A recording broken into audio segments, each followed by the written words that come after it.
హైదరాబాద్ వాతావరణ కేంద్రం రాష్ట్రంలోని పలు జిల్లాల్లో మరో 2 గంటల్లో ఉరుములు మెరుపులతో కూడిన వర్షాలు కురిసే అవకాశం ఉందని అంచనా వేసింది. ఈ నేపథ్యంలో భద్రాద్రి కొత్తగూడెం, హన్మకొండ, జయశంకర్ భూపాలపల్లి, జగిత్యాల, జనగాం, కామారెడ్డి, కరీంనగర్, ఖమ్మం, మహబూబాబాద్, మెదక్, ములుగు, నల్గొండ, పెద్దపల్లి, రాజన్న సిరిసిల్ల, సిద్దిపేట, సూర్యాపేట, వరంగల్ జిల్లాలకు ఎల్లో అలర్ట్ జారీ చేసింది. ఆయా ప్రాంతాల్లో తేలికపాటి నుంచి మోస్తరు వర్షాలు కురిసే అవకాశం ఉందని, గంటకు 40 కిలోమీటర్ల వేగంతో ఈదురుగాలులు వీచే అవకాశం ఉందని తెలిపింది.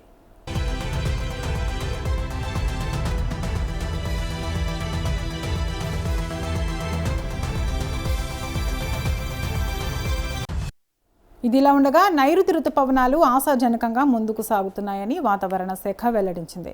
వాటి ప్రభావంతో రాష్ట్రంలోని అనేక ప్రాంతాల్లో పగటి ఉష్ణోగ్రతలు తగ్గుముఖం పట్టాయి. మరో 2 నుంచి 3 రోజుల్లో తెలంగాణలోకి నైరుతి రుతుపవనాలు పూర్తిగా ప్రవేశించే అవకాశం ఉందని అధికారులు అన్నారు.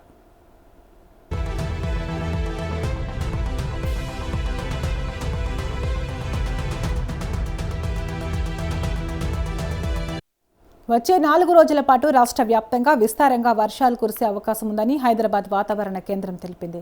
ముఖ్యంగా ఆదివారం రాత్రి నుంచి పలు చోట్ల మోస్తరు నుంచి భారీ వర్షాలు నమోదయ్యే అవకాశం ఉందని అంచనా వేసింది.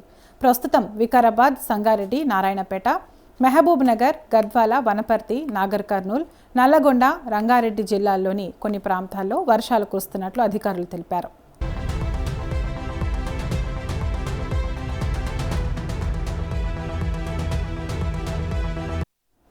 హైదరాబాద్ నగరంలో కూడా సాయంత్రం నుంచి రాత్రి వరకు పశ్చిమ, దక్షిణ ప్రాంతాల్లో మోస్తరు వర్షం కురిసే అవకాశం ఉంది. నగరానికి ఈ నెల 10వ తేదీ వరకు ఎల్లో అలర్ట్ కొనసాగుతుందని, ఈ కాలంలో భారీ వర్షాలతో పాటు గంటకు 40 కిలోమీటర్ల వేగంతో ఈదురుగాలులు వీచే అవకాశం ఉందని వాతావరణ శాఖ హెచ్చరించింది.